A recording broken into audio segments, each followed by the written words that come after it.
যারা ৭১কে ভুলে যেতে চায় তারা বাংলাদেশকে বিশ্বাস করে না, এমন মন্তব্য করেছেন স্থানীয় সরকার মন্ত্রী ও বিএনপি মহাসচিব মির্জা ফখরুল ইসলাম আলমগীর। বলেন, ধর্মের ভিত্তিতে যারা দেশকে বিভক্ত করতে চায় তাদের রুখে দেবে সরকার। আলোচনা অনুষ্ঠানে অন্তর্বর্তী সরকারের সময় গ্রেফতার চিন্ময় কৃষ্ণ দাসের মুক্তির দাবি করেন প্রধানমন্ত্রীর বিশেষ সহকারী বিজন কান্তি সরকার। আরো জানাচ্ছেন মোহাইমিনুল খান অপু।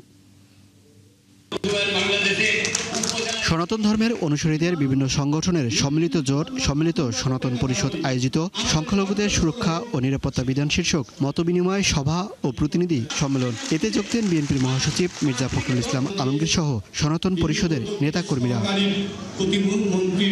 এ সময় মির্জা ফখরুল বলেন, সংখ্যালঘুদের নিরাপত্তা বিএনপি সরকার দিচ্ছে। অপ্রীতিকর ঘটনাগুলো বিগত সরকারের আমলের। আমরা সরকারে আসার পরে আমি এটুকু বলতে পারি যে আপনার অত্যন্ত সচেতনভাবে সকল ধর্মের সকল মানুষের অধিকারকে সুরক্ষার জন্য, তাদের সম্পদকে সুরক্ষার জন্য সব রকম ব্যবস্থা আমরা গ্রহণ করেছি। এ সময় তিনি আরো বলেন, দেশে কোনো উগ্রবাদ ও মৌলবাদের আশ্রয় প্রশ্রয় দেবে না বিএনপি। যারা ৭১কে ভুলে যেতে চায় তারা বাংলাদেশকে বিশ্বাস করে না বলেও অভিযোগ তার। যারা ৭১কে ভুলে যেতে চায় বা ভুলিয়ে দিতে চায় তারা কখনো বাংলাদেশে বিশ্বাস করে। ধর্মের ভিত্তিতে যারা দেশকে বিভাজন করতে চায় তাদের বিরুদ্ধে আমাদেরকে কিন্তু রুখে দাঁড়াতে হবে। আমরা এখানে উগ্রবাদকে প্রশ্রয় দিতে পারি না, মৌলবাদকে প্রশ্রয় দিতে পারি না। আমরা এখানে একটা উদারপন্থী গণতান্ত্রিক বাংলাদেশ আমরা নির্মাণ করতে চাই। একই মতবিনিময় সভায় যোগ দিয়ে অন্তর্বর্তী সরকারের সময় গ্রেপ্তার চিন্ময় কৃষ্ণ দাসের মুক্তি দাবি করেন হিন্দু, বৌদ্ধ, খ্রিস্টান ও ক্ষুদ্র নৃগোষ্ঠী বিষয়ক প্রধানমন্ত্রীর বিশেষ সহকারী। আমরা এখন তার মুক্তি চাই, অবশ্যই চাই।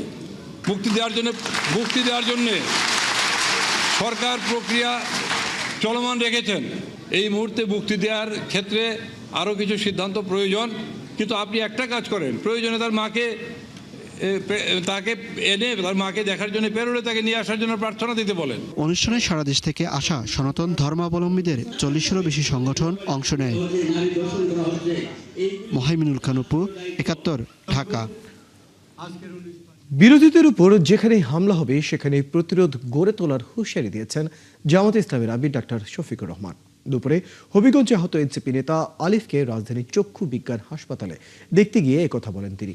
সকালে আরেকটি অনুষ্ঠানে বিরোধী দলীয় নেতা দাবি করেন, চাঁদাবাজি, দুর্নীতি সহ নানা কারণে নৈতিক দিক থেকে দেশ পরিচালনার অধিকার হারিয়েছে সরকার। আরো জানাচ্ছেন শাহিদুজ্জামান সাকিব। বিকেলে রাজধানীর চক্ষু বিজ্ঞান ইনস্টিটিউশনে হবিগঞ্জে আহত এনসিপি নেতা আলিফকে দেখতে যান জামায়াতের আমির ও বিরোধী দলীয় নেতা শফিকুর রহমান। এ সময় তার সুস্থতা কামনায় দোয়া করেন তিনি। সিলেট ও হবিগঞ্জে এনসিপির পদযাত্রায় হামলার ঘটনার নিন্দা জানিয়ে জামায়াত আমির বলেন, আইনের রক্ষক হয়েও ভক্ষকের কাজ করছে সরকারি দলের নেতারা। কারো বক্তব্য কারো পছন্দ না হলে আরেকটা বক্তব্য দিয়ে তার জবাব দেবে।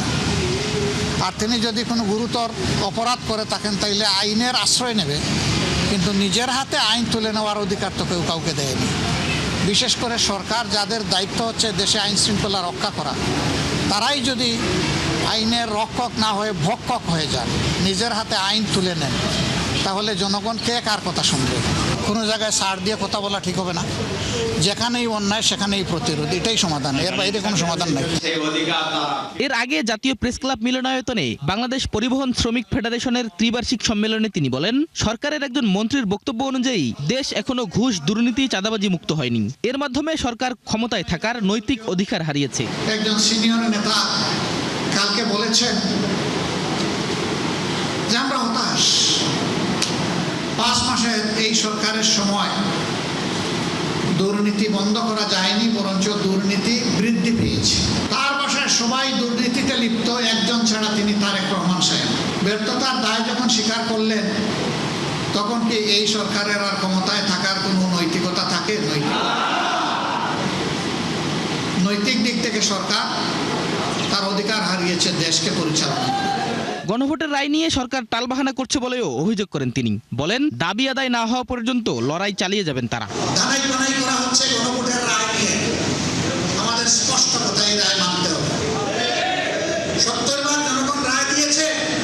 যদি গণতন্ত্রে বিশ্বাস করেন এবং নিজেদেরকে গণতন্ত্রের দল এবং সরকার মনে করেন, তাহলে 70 বার মানুষের রায় অবশ্যই মানতে হবে। এই রায় অস্বীকার করার মানে হচ্ছে জনগণকে অপমান করা। জামায়াত কোনো আধিপত্যবাদের কাছে মাথা নত করবে না বলেও জানান বিরোধী দলীয় নেতা। এই বাংলাদেশের জনগণের হাতে হাতে তাদের অধিকার তুলে দিতে চাই। শাহিদুজ্জামান সাকিব, ৭১, ঢাকা। সরকার শীঘ্রই জনগণের প্রবল প্রতিরোধের মুখে পড়তে যাচ্ছে বলে মন্তব্য করেছেন বিরোধী দলীয় চিফ হুইপ ও জাতীয় নাগরিক পার্টির আহ্বায়ক নাহিদ ইসলাম। এ সময় তিনি গ্যাসের দাম বাড়ানো হলে পেট্রোবাংলা ঘেরাও করার হুঁশিয়ারি দেন।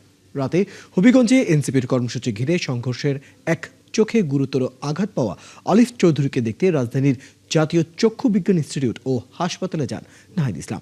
এরপর তিনি সাংবাদিকদের সঙ্গে আলাপকালে এসব কথা বলেন।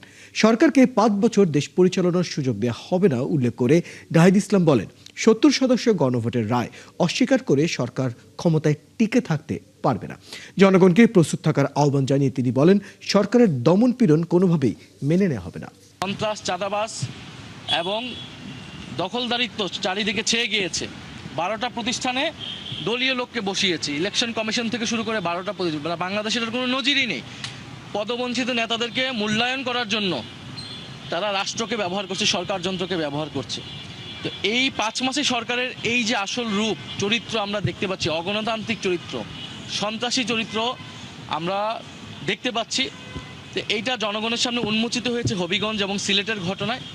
আমাদের কথা খুবই সুস্পষ্ট, এই যে গ্যাসের দাম বৃদ্ধি পেয়েছে, আমরা অবশ্যই পেট্রোবাংলা ঘেরাও করব যদি এই ধরনের গ্যাসের দাম বৃদ্ধি করা হয়। সারা ঢাকা শহরের মানুষ তো নেমে আসবে। রোহিঙ্গা সংকট সমাধানে যুক্তরাষ্ট্রের দেওয়া সহায়তা অব্যাহত রাখার কথা জানিয়েছেন যুক্তরাষ্ট্রের প্রেসিডেন্ট ডোনাল্ড ট্রাম্পের বিশেষ দূত সার্জিও গোর। বাংলাদেশ সফরের দ্বিতীয় দিনে কক্সবাজারে বিভিন্ন রোহিঙ্গা ক্যাম্প পরিদর্শন করে সেখানকার সেবা কার্যক্রমে সন্তোষ জানান তিনি। সাংবাদিকদের এসব তথ্য জানান শরণার্থী ত্রাণ প্রত্যাবাসন কমিশনের কমিশনার মিজানুর রহমান। এদিকে নিজ দেশ মিয়ানমারে ফিরতে চেয়ে মানববন্ধন করেছেন কক্সবাজারে আশ্রিত রোহিঙ্গারা। তারেক হায়দারের ক্যামেরায় কক্সবাজার থেকে আরো জানাচ্ছেন কামরুল ইসলাম মিন্টু। বাংলাদেশ সফরের দ্বিতীয় দিনে কক্সবাজারে রোহিঙ্গা ক্যাম্প পরিদর্শনে আসেন মার্কিন প্রেসিডেন্ট ডোনাল্ড ট্রাম্পের বিশেষ দূত সার্জিও গোর। শুক্রবার ঢাকা থেকে বিমানে কক্সবাজারে নেমে কড়া নিরাপত্তায় ক্যাম্পে ঢুকে সেখানে আশ্রিত রোহিঙ্গাদের তৈরি মানববন্ধনের মুখে পড়েন তিনি। রোহিঙ্গাদের এই মানববন্ধনের প্লে কার্ডে ছিল নিজ দেশ মিয়ানমারে ফেরত পাঠানোর দাবি। সম্প্রতি মালয়েশিয়ার প্রধানমন্ত্রী আনোয়ার ইব্রাহিমের মধ্যস্থতায় বাংলাদেশ থেকে ৩ লাখ রোহিঙ্গাকে ফেরত নিতে রাজি হয়েছে মিয়ানমার। তবে রোহিঙ্গাদের দাবি, তাদের সাথে কথা বলেই নিতে হবে প্রত্যাবাসনের সিদ্ধান্ত।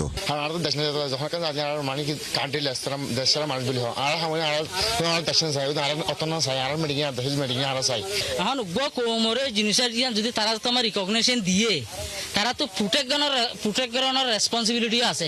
এন্ডিলা প্রত্যেকখান দেশে যারা বড় বড় দেশ আছে তারা সাথ দিলে আর গান মামলা ইয়ান রই তারা সলভ করে পারিব। বক্তব্য ইয়ান দিয়ে দিই আর সাইড দিয়ে আর দেশের মাঝে আর হক কান লয়নে আর যে নাকি হার অজ্ঞা নাগরিক যে দেশের মা তাকে দেশের একখান ফান্ডামেন্টাল রাইট ইনলে সেফটি সিকিউরিটি ইনশিওর করে দিলাইল। পরে মার্কিন রাষ্ট্রদূত H.E. ব্র্যান্টি ক্রিস্টেনসেনের নেতৃত্বে 14 জনের প্রতিনিধি দল উখিয়ার 17 নম্বর ক্যাম্পের সৌচ্চ টাওয়ার থেকে পুরো রোহিঙ্গা ক্যাম্পের পরিস্থিতি পর্যবেক্ষণ করেন।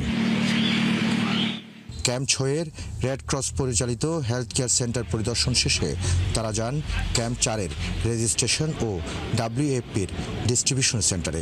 সেখানে সেবা প্রার্থী রোহিঙ্গা এবং সেবা সংস্থার কর্মকর্তাদের সাথে কথা বলেন সার্জিও গোর ও মার্কিন প্রতিনিধিরা। বিকেল 5টায় উখিয়ায় একটি কফি শপে মার্কিন প্রতিনিধি দলটি সৌজন্য সাক্ষাৎ করেন শরণার্থী ত্রাণ ও প্রত্যাবাসন কমিশনারের সাথে।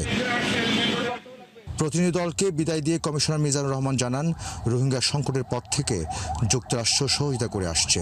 সার্জিও গোর আশ্বস্ত করেছেন, আগামীতে রোহিঙ্গাদের প্রতি যুক্তরাষ্ট্রের সহযোগিতা অব্যাহত থাকবে। রোহিঙ্গাদের জন্য যে ফান্ড বিদেশ থেকে আসে জাতিসংঘের মাধ্যমে, সেই ফান্ডের এক ধরনের আপনার ডাউনফল হয়েছে গত কয়েক বছর ধরেই। তো এই পর্যায়ে মার্কিন যুক্তরাষ্ট্র সবসময় এখানে 1 নম্বর দাতা দেশ হিসাবে কাজ করে আসছে 2017 সাল থেকে। তো এই মুহূর্তে এরকম উচ্চ পর্যায়ের সফরটি অবশ্যই আমাদেরকে আশ্বাস দেবে যে মার্কিন যুক্তরাষ্ট্র যেভাবে এই রোহিঙ্গা ক্রাইসিস ম্যানেজমেন্টের ক্ষেত্রে অতীতে আমাদের পাশে ছিলেন, বাংলাদেশের পাশে ছিলেন, সেটি ওনারা কন্টিনিউ করবেন। তিনি আরও বলেন, রোহিঙ্গাদের বর্তমান পরিস্থিতি, তাদের মনোবাসনা এবং রোহিঙ্গাদের প্রতি স্থানীয়দের আগ্রহ নিয়ে জানতে চান ডোনাল্ড ট্রাম্পের বিশেষ দূত গড়।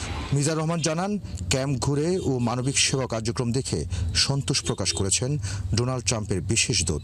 উনি বললেন যে স্থানীয়দের মনোভাব কিরকম ওদের ব্যাপারে। তো আমি বলেছি স্থানীয়দের প্রথম দিকে খুবই ভালো মনোভাব ছিল, তারাই তো ফার্স্ট রেসপন্ডার ছিলেন, কিন্তু এই পর্যায়ে এসে 9 বছরের মাথায় এসে তারা আসলে এত বড় বোঝা আর বইতে পারছে না, এটা ওনারা বুঝতে পেরেছেন। এবং আমি বলেছি যে রোহিঙ্গাদের মধ্যেও কিন্তু তাদের দেশে ফেরত যাওয়ার একটা আকুতি আছে। ওনারা বলেছেন যে ওনাদের ট্যাক্স পেয়ারদের মানি কিভাবে খরচ হয় ওনারা নিশ্চোখে দেখতে এসেছেন এবং ওনারা দেখে সন্তোষ প্রকাশ করেছেন। এর আগে দুপুর 12:15টায় ঢাকা থেকে কক্সবাজার পৌঁছান মার্কিন প্রতিনিধি দল। প্রায় 3 ঘন্টা রোহিঙ্গা ক্যাম্প পরিদর্শন করেন মার্কিন প্রতিনিধি দলটি। কামরুল ইসলাম মিন্টু, 71, কক্সবাজার।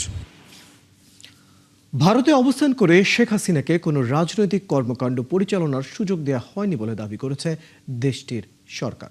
একই সঙ্গে হাসিনাকে প্রত্যর্পণের বিষয়ে বাংলাদেশের অনুরোধেও প্রচলিত আইন ও নির্ধারিত প্রক্রিয়া অনুযায়ী পর্যালোচনা করা হবে। ভারতের লোকসভায় উপস্থাপিত সংসদীয় কমিটির এক প্রতিবেদনে এসব তথ্য উঠে এসেছে। আরও জানাচ্ছেন আরাফাত ইসলাম। 2024 সালের ছাত্র জনতার গণঅভ্যুত্থানের মুখে ক্ষমতাচ্যুত হয়ে ভারতে পালিয়ে যান ফ্যাসিস্ট শেখ হাসিনা। এরপর থেকেই তাকে ঘিরে দুদেশের কূটনৈতিক আলোচনার অন্যতম গুরুত্বপূর্ণ বিষয় হয়ে ওঠে প্রত্যর্পণ ইস্যু। সম্প্রতি আন্তর্জাতিক সংবাদ মাধ্যম রয়টার্সে হাসিনা জানান, চলতি বছরের শেষ নাগাদ তিনি বাংলাদেশে ফিরে আদালতে আত্মসমর্পণ করতে চান। এই প্রেক্ষাপটে এ বিষয়ে আনুষ্ঠানিক ব্যাখ্যা দিয়েছে ভারত। ভারতের পার্লামেন্টে নিম্নকক্ষ লোকসভায় পররাষ্ট্র বিষয়ক সংসদীয় স্থায়ী কমিটির প্রতিবেদনে বলা হয়েছে, শেখ হাসিনাকে ভারতের ভূখণ্ড ব্যবহার করে কোনো রাজনৈতিক কর্মকাণ্ড পরিচালনার সুযোগ দেওয়া হয়নি। প্রতিবেদনটিতে আরও বলা হয়, বাংলাদেশের করা প্রত্যর্পণ আবেদন সংশ্লিষ্ট কর্তৃপক্ষ প্রযোজ্য আইন ও প্রতিষ্ঠিত পদ্ধতি অনুযায়ী পরীক্ষা নিরীক্ষা করছে। বিষয়টির অগ্রগতি সম্পর্কে সরকারকে সংসদীয় কমিটিকে নিয়মিত অবহিত করারও সুপারিশ করা হয়েছে।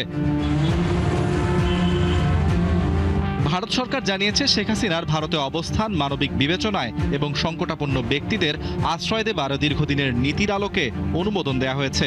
তবে ভারতের মাটি ব্যবহার করে অন্য কোনো দেশের বিরুদ্ধে রাজনৈতিক কার্যক্রম পরিচালনার সুযোগ কাউকেই দেয়া হবে না।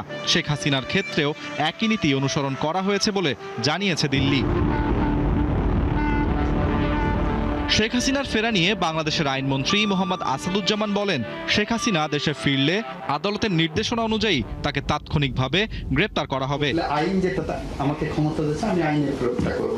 2026 সালের ফেব্রুয়ারিতে নতুন সরকার দায়িত্ব নেবার পরও শেখ হাসিনার প্রত্যর্পণ ইস্যু ঢাকা দিল্লি সম্পর্কের অন্যতম আলোচিত বিষয় হয়ে আছে। ভারতের সর্বশেষ অবস্থান এই ইস্যুতে দেশটির নীতিগত অবস্থানকে আরও স্পষ্ট করল। আরাফাত ইসলাম, 71। এআই ক্যামেরার প্রযুক্তি চালুর মধ্য দিয়ে রাজধানীর সড়ক ব্যবস্থাপনা আমূল বদলে দিচ্ছে পুলিশের ট্রাফিক বিভাগ। পরিকল্পনা রয়েছে আগামী 6 মাসের মধ্যে ঢাকার 500টি সিগন্যাল বা মোড়ে এই প্রযুক্তি চালু করা। বর্তমানে শহরের 19টি গুরুত্বপূর্ণ মোড়ে কৃত্রিম বুদ্ধিমত্তা চালিত এই ট্রাফিক ক্যামেরা প্রযুক্তি চালু রয়েছে। পর্যায়ক্রমে রাজধানীর 120টি গুরুত্বপূর্ণ মোড় এই প্রযুক্তির আওতায় আসবে। বিস্তারিত সাজিদ সরকারের প্রতিবেদনে। রাজধানীর যে সিগন্যালে ঠাঁই দাঁড়িয়ে থাকতো গাড়ির সারি, নষ্ট হতো কর্মঘণ্টা, তাতে এখন স্বস্তির পরশ। দীর্ঘ সারি নেই, অপেক্ষার সীমা সর্বোচ্চ 5 মিনিট। বদলে যাওয়া এই রূপকথার নেপথ্যে রয়েছে আধুনিক এআই প্রযুক্তির ট্রাফিক ক্যামেরা। গাড়ির চাপ অনুযায়ী স্বয়ংক্রিয়ভাবে বদলে যাচ্ছে সিগন্যালের হলুদ, সবুজ আর লাল বাতি। পাশাপাশি 4টি ইন্টারসেকশনের মধ্যে একটি বন্ধ করে দেয়ায় বেড়েছে গতি। একই ছবি রাজধানীর কারওয়ান বাজার, বাংলা মোটর এবং শাহবাগে। প্রতিটি সিগন্যালেই ট্রাফিক আইন মেনেই চলাচল করছে গাড়ি। কারণটি ট্রাফিক ব্যবস্থাপনায় নতুন প্রযুক্তি, যা তৈরি করছে নগরীর সড়কে শৃঙ্খলা। দাবি ডিএমপির ট্রাফিক বিভাগের সাবেক এই অতিরিক্ত কমিশনারের। ভবিষ্যতে দেখা যাবে যে আমরা যদি ঢাকা শহর বা রোডগুলা সব এই ক্যামেরা দিয়ে কভার করতে পারি, তাহলে ট্রাফিক সার্জেন্ট তাদের ম্যানুয়ালি মামলা দেওয়ার খুব বেশি প্রয়োজন হবে না। সেক্ষেত্রে তারা অন্যান্য ট্রাফিক ডাইভার্ট বা জ্যাম কমানো বা ইত্যাদি কাজে থাকতে পারবে এবং মানুষের কমপ্লেনও থাকবে না। কারণ কি, এসব মামলায় ভিডিও ফুটেজ আছে, কেউ অস্বীকার করতে পারবে না বা কোনো ড্রাইভার তার মালিককে ভুল বুঝাতে পারবে না যে আমি তো আসলে রং পার্কিং করিনি, আমাকে জোর করে মামলা দিয়েছে বা ইন্টেনশনাল মামলা দিয়েছে। যেহেতু এখানে প্রুফ আছে, অতএব এইটা বলা যায় যে যুগান্তকারী পদক্ষেপ হয়েছে। তবে প্রযুক্তির এই সুফল ধরে রাখতে প্রধান সড়কে বড় বাধা রিকশার অবৈধ প্রবেশ। ভেঙে পড়ছে লেনের শৃঙ্খলা, তৈরি হচ্ছে ঝুঁকি। এই অটোরিকশাকে কিন্তু ডিএমপি মেইন রোডে ডিএমপি প্রায় মিটিং করতো অটোরিকশার মালিক সমিতি বা শ্রমিক সমিতির সাথে, যে বাস চলে এমন রাস্তায় যেন অটোরিকশা না আসে, আপাতত অলিতে গলিতে চলুক। শতভাগ শৃঙ্খলা ফেরাতে এআই প্রযুক্তির পাশাপাশি সড়কগুলোকে সম্পূর্ণ রিকশামুক্ত রাখার পরামর্শ এই সাবেক ট্রাফিক কর্মকর্তার। সাজিদ সরকার, ৭১, ঢাকা। রাজশাহী কলেজিয়েট স্কুলের ২০০ বার্ষিকী উদযাপনকে ঐতিহাসিক মিলন মেলায় পরিণত করতে সার্বিক সহযোগিতার আশ্বাস দিয়েছেন ভূমিমন্ত্রী ও বিদ্যালয়ের প্রাক্তন শিক্ষার্থী মোহাম্মদ মিজানুর রহমান মিনু। এ সময় বিদ্যালয়ের প্রাক্তন শিক্ষার্থীদের যার যার অবস্থান থেকে কিছু করার আহ্বান জানান এই স্কুলের প্রাক্তন শিক্ষার্থী সেনাপ্রধান জেনারেল ওয়াকারুজ্জামান। শুক্রবার রাজধানীতে রাজশাহী কলেজিয়েট স্কুল অ্যালামাইন অ্যাসোসিয়েশনের উদ্যোগে আয়োজিত অনুষ্ঠানে এসব কথা বলেন তারা। মিরপুরে পিএসসি কনভেনশন হলে আয়োজিত এক অনুষ্ঠানটি বিভিন্ন ব্যাচের প্রাক্তন শিক্ষার্থীদের মিলন মেলায় পরিণত হয়। সেখানে প্রাক্তন শিক্ষার্থীরা মিলিত হয়ে স্মৃতিচারণ করেন এবং সাংস্কৃতিক অনুষ্ঠানে অংশ নেন। আমরা আমাদের হেড স্যার, অ্যাসিস্ট্যান্ট হেডমাস্টার স্যাররা এবং আমাদের স্কুল শিক্ষকদের আমরা খুব কমই তার চেস্টের উপর থেকে আইসাইট বা মাথা আমরা দেখতে পারতাম না, সবসময় মাথা অবনত থাকতো। স্যাররা আমাদের সেই শিক্ষাই দিয়েছিলেন, নিজের আত্মবিশ্বাস তৈরি করা, সততার সঙ্গে মাতৃভূমির সর্বোচ্চ সম্মান, ভালোবাসা। কলেজিয়েট স্কুল আমাদের গর্বের সেই প্রতিষ্ঠান। আমরা আমাদের প্রাক্তন শিক্ষকদের কাছে অত্যন্ত কৃতজ্ঞ, তারা আমাদের হাতে ধরে মানুষ করেছে। আজকে আমরা যে জায়গায় আছি আমরা অবশ্যই আমাদের শিক্ষকদের শ্রদ্ধা করব, যারা আমাদেরকে তিলে তিলে গড়ে তুলেছেন, এবং সেই জন্য আজকে আমরা দেশে এবং বিদেশে বিভিন্ন জায়গায় আমরা প্রতিষ্ঠিত হয়েছি। আমরা তাদের প্রতি কৃতজ্ঞ। এবার রাজধানীতেই মিলেছে ইয়াবা তৈরির কারখানা। র্যাব বলছে কাঁচামাল মিলছে দেশে। কেরানীগঞ্জে তৈরি ইয়াবা মিয়ানমারের মতোই এমন আরও কারখানা থাকার তথ্য পেয়েছে বলে জানিয়েছে সংস্থাটি। দুপুরে কারওয়ান বাজার র্যাব মিডিয়া সেন্টারে এসব তথ্য জানান র্যাব 10-এর অধিনায়ক অতিরিক্ত ডিআইজি মোহাম্মদ আসাদুজ্জামান। বিস্তারিত জানাচ্ছেন নাদিয়া শারমিন। রাজধানীর কেরানীগঞ্জে দক্ষিণ বালুচর এলাকায় অভিযান চালিয়ে একটি ইয়াবা কারখানার সন্ধান পায় র্যাব 10। সেখান থেকে 1968 পিস ইয়াবা তৈরির কাঁচামাল, যন্ত্রপাতি সহ মোবাইল ফোন জব্দ করা হয়। এ সময় 4 মাদক কারবারিকে গ্রেফতার করা হয়। র্যাব জানায় প্রায় 2 বছর ধরে কেরানীগঞ্জের এই কারখানায় ইয়াবা তৈরি করে কামরাঙ্গীরচর ও পুরান ঢাকা সহ বিভিন্ন এলাকায় সরবরাহ করা হতো। গ্রেফতারকৃতদের মধ্যে আলমগীরের বিরুদ্ধে আগেও 3টি মাদক মামলা রয়েছে। আমরা সবসময় জেনে থাকি যে আমাদের পার্শ্ববর্তী দেশ আছে, স্পেশালি মিয়ানমারের ক্ষেত্রে আমরা এটা জানি, বর্ডার অঞ্চলে সেগুলো তৈরি হয়। বাংলাদেশে যে তৈরি হচ্ছে এই জিনিসটা আমরা সরাসরি উদ্ভাবন করেছি এবং আমরা সেটাকে ডিসকভার করার পরে সেটা ডকুমেন্টেড ওয়েতে সেটা প্রডিউস করেছি।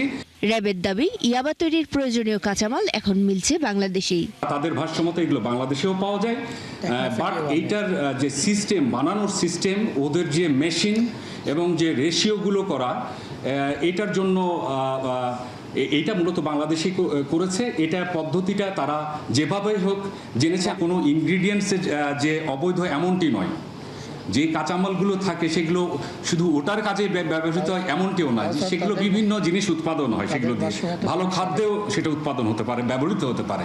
কেরানীগঞ্জে তৈরি এসব ইয়াবার আকৃতি ও বাহ্যিক মান মিয়ানমার থেকে আসা ইয়াবার মতো বলে জানান তিনি। একেবারেই একই, কিন্তু রাসায়নিক যে ভিতরে ইনগ্রিডিয়েন্টসের যে রেশিও, এটা তো আমরা এখনো বলতে পারবো না। এগুলো গাঠনিকভাবে আরও বিস্তারিত জানা যাবে। আমি বারবার বলছি যে রিমান্ডে আনার পরে আমরা তাদের রুটে আমরা যেতে পারবো। জিজ্ঞাসাবাদে দেশে এমন আরও কারখানার সন্ধান মিলছে বলে জানিয়েছে র্যাব। এই রকম আরও যে কারখানা আছে এটাও আমরা প্রাথমিকভাবে আমরা জানতে পেরেছি। আমরা জিজ্ঞাসাবাদে কিছু আমাদের সেই ধরনের ইঙ্গিতপূর্ণ আবহ আছে। তাদের সাথে রোহিঙ্গাদের কোনো যোগাযোগ আছে কিনা সে বিষয়ে প্রাথমিক জিজ্ঞাসাবাদে কিছু জানতে পারেনি র্যাব। এদিকে দুটি অভিযানে ড্যামরা থেকে পুলিশের লুট হওয়া 2টি সাউন্ড গ্রেনেড ও টিয়ার শেল এবং কদমতলী থেকে 2টি ম্যাগাজিন সহ একটি রিভলভার পরিত্যক্ত অবস্থায় পেয়েছে র্যাব। অবশ্য সেটা পরিত্যক্ত ছিল। নাদিয়া শারমিন, ৭১, ঢাকা। শিল্প প্রতিষ্ঠানে গ্যাস ও বিদ্যুৎ সরবরাহের দাবিতে আসলেই মানববন্ধন করেছে জাতীয় গার্মেন্টস শ্রমিক ইউনিটি। এদিকে তিতাসের আওতাধীন বিভিন্ন জেলায় রান্নার চুলা না জ্বলায় ক্ষোভ জানিয়েছেন গ্রাহকরা। গ্যাসের অভাবে বিদ্যুৎ উৎপাদন কমায় বেড়েছে লোডশেডিংয়ের ভোগান্তিও। সহকর্মীদের তথ্য ও ছবিতে প্রতিবেদন। টানা 10 দিন ধরে নেত্রকোনায় তিতাস গ্যাসের সরবরাহ পুরোপুরি বন্ধ। এতে জেলার ৫,৫০০-এর বেশি আবাসিক গ্রাহকের বাসাবাড়িতে রান্নার চুলা জ্বলছে না। গ্যাস সংকটে সবচেয়ে বড় প্রভাব পড়েছে জেলার পরিবহন খাতে। হাজার হাজার শ্রমিক, নেত্রকোনা ৫,০০০-এর মধ্যে মনে করেন ১,০০০ গাড়িও চলে না। এক প্রকার বাড়িতে বসা, না করতে পারছে কোনো কর্ম, না করতে পারতেছে গাড়ি চালাবো। শুক্রবার সকালে আশুলিয়ার বাইপাইল মোড়ে বিভিন্ন শ্রমিক সংগঠনের নেতা ও পোশাক শ্রমিকরা নিরবচ্ছিন্ন গ্যাস ও বিদ্যুৎ সরবরাহের দাবিতে মানববন্ধন করে। বক্তারা বলেন, তৈরি পোশাক সহ শিল্প খাত বড় সংকটে পড়েছে। এতে শ্রমিকদের কর্মসংস্থানও ঝুঁকির মুখে পড়েছে। উৎপাদন কার্যক্রম বাধাগ্রস্ত হওয়ার কারণে শ্রমিকের যে জীবনযাত্রা ব্যাহত ঘটতেছে এবং তাদের কর্মসংস্থান নিয়ে তাদের অনিশ্চয়তা ভুগতেছে। গ্যাস থাকে না, ঠিক মতো কারেন্ট থাকে না, এটা যদি সমস্যা দেয়, শিপমেন্ট যদি না যেতে পারে তাহলে আমাদের বেতনের সমস্যা হবে না? অবশ্যই হবে। সাভারে গ্যাস সংকটে সবচেয়ে বেশি ভোগান্তিতে পড়েছেন আবাসিকের গ্রাহকরা। সাভারের আমিনবাজার, হেমায়েতপুর সহ পৌরসভার অধিকাংশ এলাকায় গ্যাস নেই। এতে ক্ষুব্ধ এলাকাবাসী। একই অবস্থা সিএনজি স্টেশনগুলোর। অধিকাংশ স্টেশনে গ্যাসের চাপ নেই। এতে বিপাকে পড়েছেন চালক ও যাত্রীরা। পাশাপাশি শিল্প কারখানার উৎপাদনও কমে গেছে। ধামরায়ে বাসাবাড়ি, সিএনজি স্টেশন ও শিল্প কারখানায় তীব্র গ্যাস সংকট চলছে। গ্যাসের আবাসিক গ্রাহকরা বলছে, মাসের পর মাস গ্যাস সরবরাহ না পেলেও চুলাপ্রতি বিল দিতে হচ্ছে। হাসিবা আলী বর্ণা, ৭১। সিলেটে জাতীয় নাগরিক পার্টির মুখ্য সমন্বয়ক নাসিরউদ্দিন পাটোয়ারির গাড়িবহরে হামলা হয়েছে। হামলাকারীরা গাড়ির কাঁচ ভাঙচুর করলে নাসিরউদ্দিন পাটোয়ারি এবং তার সঙ্গে থাকা আরও একজন আহত হন। শুক্রবার রাতে জয়ন্তপুরে জুলাই পদযাত্রা শেষে সিলেট শহরে ফেরার পথে এই হামলার ঘটনা ঘটে। পরে এই হামলার ঘটনা নিয়ে সিলেট সার্কিট হাউসে সংবাদ সম্মেলন করে নাসিরউদ্দিন পাটোয়ারি। এ সময় তিনি বলেন, এই হামলার ঘটনায় কোনো মামলা করবেন না তিনি। হামলাকারীরা রাজনৈতিকভাবেই পরাজিত। তবে তিনি তার জীবন নিয়ে শঙ্কা প্রকাশ করেন। আমি জীবন নিয়ে শঙ্কা বোধ করছি, আমি নিরাপদ নয়। তবে আমি আমার সংগঠনকে বলে দিয়েছি, তারেক রহমান আজকে রাজনৈতিকভাবে একটা মস্ত বড় ভুল করেছেন। শেখ হাসিনা আমাকে রিমান্ডে নিয়েছিল। আমি সব কিছু পড়াশোনা, কেরিয়ার বাদ দিয়ে শেখ হাসিনাকে বাংলাদেশ থেকে খেদাইছি। আজকে তারেক রহমান, আপনি মস্ত বড় ভুল করেছেন। এর জন্য আপনার কাফফারা দিতে হবে। এমন কাফফারা দিতে হবে যে কাফফারা আপনি কতক্ষণে এক্সপেক্ট করেন না। আপনি আমার পার্সোনাল রক্ত ঝরাইছেন। আপনি আমার বয়সে বড় হবেন। ছোট ভাইয়ের রক্তের প্রতিশোধ নিবে এবং ইনশাআল্লাহ বাংলাদেশে আপনার থেকে, আমি পার্সোনালি এটা বললাম, আপনার থেকে ইনশাআল্লাহ আমি রক্তের প্রতিশোধ নিব। দর্শক, চলছে সংবাদ সংযোগ। সরাসরি সংবাদ এবং অনুষ্ঠান দেখতে চোখ রাখুন ৭১-এর ফেসবুক পেজে এবং সাবস্ক্রাইব করুন ৭১-এর ইউটিউব চ্যানেল। ৭১-এর সাথে থাকুন।